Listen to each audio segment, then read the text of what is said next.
Hello everyone, it is Thursday, April 18th, 2019. Of course, yesterday was New Comic Book Day, and unlike normal videos, I'm only going to show a couple of books I picked up yesterday because in the last week I've picked up a large selection of vintage books and a couple of really nice pre-code. So I want to show those this week, and I know a lot of you enjoy when I show the older books, so I apologize for not showing a lot of the newer books, but I'm going to show you a really nice selection of older books I picked up. So let's jump right into the books. The first book that's really hot, Tony Stark Iron Man number 10. This is the variant cover right here. I thought it was a pretty cool looking cover.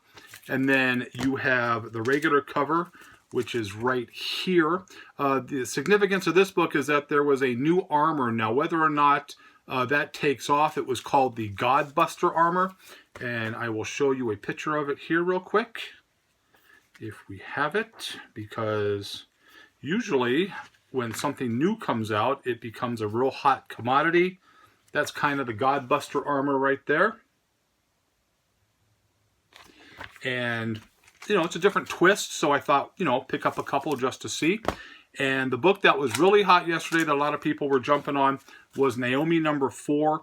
This is an origin story for this, and it was already selling before shops even opened, $10 to $15. And the thing I found interesting is I was at one of the shops yesterday, and there was a customer in there making a big stink about how the book was $8 at that shop. And he was like, it's a brand new book. You shouldn't be jacking up the price. Well, yes and no. Number one, if you want a book that, you know, you want to be guaranteed a book, you can pre-order the book through your comic book shop by getting a box.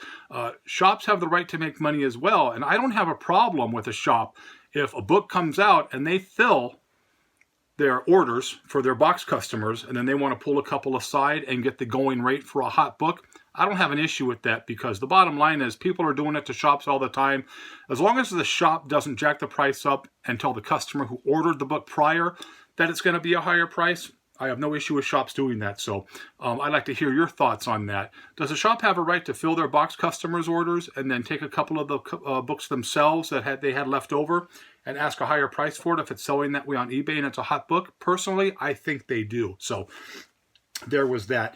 First things, I came across a place that was kind of going out of business and, you know, just, well, not really going out of business. They were just trying to thin out some of their product. And I was able to pick up a lot of really, well, nothing giant and exciting, but some books that are really, really nice at a really cheap price. A couple of those I picked up. And I picked up a lot more, but I'm going to show a few of them because of time restraints.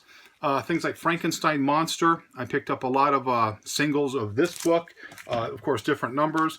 Picked up a super, I think I paid like $3 for this Captain Marvel number 3. It's a pretty good condition book too. I'll buy that all the time. Here's a Daredevil 115. I think I paid $4. Avengers 104. This surprised me. Dollar box, and it's probably a 7.58. And then I picked these up for $2 each. This is a Witching Hour 16. This is a 52-page giant, and a Witching Hour 18, which is another 52-page giant. I'll buy those at that price all the time. Again, these are all upper mid-grade, so I was real happy with it. And then just a couple of you know, little dollar items I picked up here. Ghost 23 in high grade. I thought that was really nice. Godzilla Monster number 9. Man-Wolf. Always like the Man-Wolf. I graded this a 7.5. Gil Kane cover. I think I paid $2 for it. Jungle Action 23. Really nice book. And then here's a Godzilla King of Monsters number 7. I paid like $1 for. So how could you go wrong with that? Now we are going to jump into some of the you know, late Bronze Age, maybe some Silver Age stuff and some pre-code. Again, I paid practically nothing for these books, and I was very surprised at the price, and I was very happy. So let me show you what I picked up. Vault of Evil number 2. I graded this a 6.5.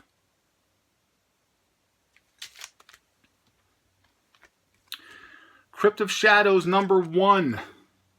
Fine condition. Of course, this is a Gil Kane cover and a Stan Lee story. I don't remember the price on this book, but it was dirt cheap, and I was like, it's a number 1. I picked up a few of these at a place. It was a number 1. It's the Mighty Isis number 1. Okay, obviously not first appearance. First appearance is Shazam number 25. but these were like $7, and these are all, I graded this a 9.4, and I got like 3 or 4 of them at that price. I mean, this is just a nice book, and I think it's going to keep going up, so I was happy with that. This Witching Hour Neil Adams cover, it's a mid-grade, and I paid like $4 for it. Why would I not buy Neil Adams Witching Hour for $4 all day? There's another cheap Witching Hour I picked up. This is a 7.0 Nick Cardy cover. This is a number 19.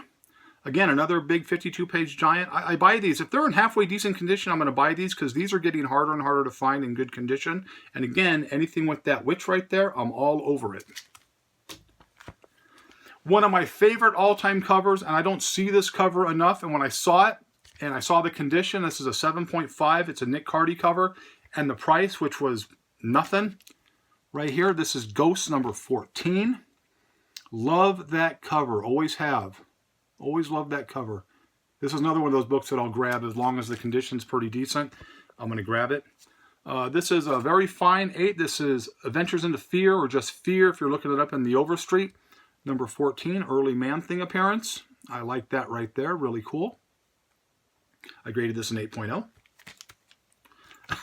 This is one I picked up. I was real happy with. This is a Howard the Duck number 12. If you know the significance of this, this is a Kiss cameo on the back page. And I got this for $4. And this is a 7.0.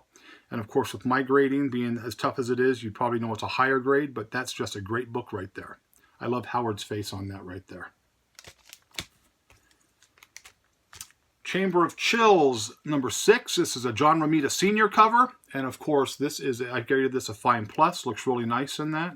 I think I paid like $2 for this book. And a Chamber of Chills, number 7, 7.5. Again, a really nice book. And I paid, I think it was $2 for this one as well. So, you know, you can find good deals out there if you look. But there's a lot of luck involved. You have to be at the right place at the right time, and I definitely was. Now, I picked up some other books, paid a little bit more for these, but you're going to see why I paid a little bit more for these. But again, the price I paid wasn't that outlandish and wasn't that unreasonable. Here is a Unexpected, number 160. This is a 100-page giant right there. Beautiful book, and I paid practically nothing for it. Again, you can kind of see the spine looks pretty decent right there. I graded this 7.5. It would probably be higher in some places. One of my all-time favorite covers. This is Neil Adams art inside. This is, excuse me, Brave and the Bold, number 83. I always loved that cover where Batman's holding Robin up right there. And again, I didn't pay a lot for this book right here, so I was real happy when I got it. I think I paid like $7 for this book, and this is, I graded this a 7. Here's one of my $5 finds, Avengers number 39, 6.5. This is a Black Widow and Nick Fury cameo as well, but for $5, $6, why would I not buy that? Paid $15 for this one. This is a fine minus, 5.5. This is Brave and the Bold, number 50. Of course, the first Martian Manhunter crossover, and for that price, I am all over that.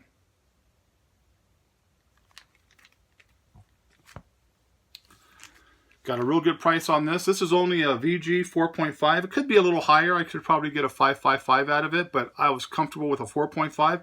Iron Man number 2. Again, I didn't pay a lot for this book, and the prices I was real surprised at, and so I was real happy. Tales to Astonish 84. I graded this an 8. Neil Adams story. This is Kirby art.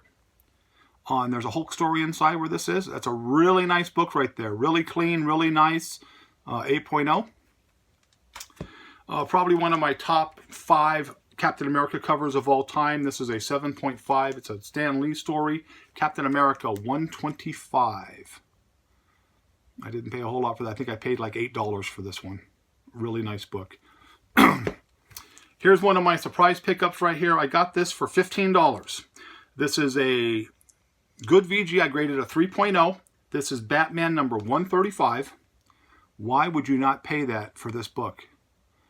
It's a 10-cent Batman. It's not in horrid condition. I mean, I've seen a lot worse, but you can kind of see that Spine right there. It's not looking too terrible. Staples are attached. It's a complete book. There's a little chipping on the top, but what old Batman book doesn't have that? For that price, I'm all over that. And now we're going to come across a few really popular books. Again, I didn't pay a ton for these books, so I was real happy with it. First one I picked up, Tales to Astonish '93, graded a 7.0. Really, really classic cover right there. That's a classic cover. Really nice. Glad to add this to my inventory for future selling. And now we get a couple of pre-code I was able to pick up. Very happy with these purchases. Didn't pay a lot for them. This is Adventures in 3D #1. I graded this a 5. Now the thing about this is the 3D glasses are inside and attached, never used. There is some wear on the book, obviously, but in order to get this book and have the original glasses attached, money in the bank. It's an old Harvey book right here from 1953. Really, really nice. And my two favorite books I picked up. This is a Crack Comics number 42 from 1946. Graded this a 6.5. Really, really nice book. Spine looks really nice right there. Sorry about the glare. Just a beautiful, beautiful classic cover right there. And again, you're not going to find a lot of pre-code, so I was happy to grab that. And then my find of the week, which I'm just ecstatic about, Headline Comics number 25 from 1947. Early Kirby and Joe Simon cover. Right here, graded this a 6.5. This is a... If you saw this cover in person, you'd be like, that's higher than a 6.5. This is just a beautiful book. Super happy to get this. That spine is beautiful. You don't see any cracking. It's attached. It's really, really nice. Again, if I sent this in to grade, which I don't do, it would probably come back a lot higher. So we'll see. So that's what I picked up this week as far as vintage books, so I hope you enjoyed that. It wasn't a quick video, but it was a different video, and I hope you understand that, and I hope you enjoy it. So I will try to do the grading video coming up in the next couple of days. Again, I appreciate all the viewers. If you like the video, give it a thumbs up. If you're not a subscriber, please subscribe, and if you are a subscriber, thank you so much. So that's all we have for this week. So I hope you liked the video, but as always, if you didn't, nothing I can do for you. Have a great, great day, and I hope you enjoyed those classics.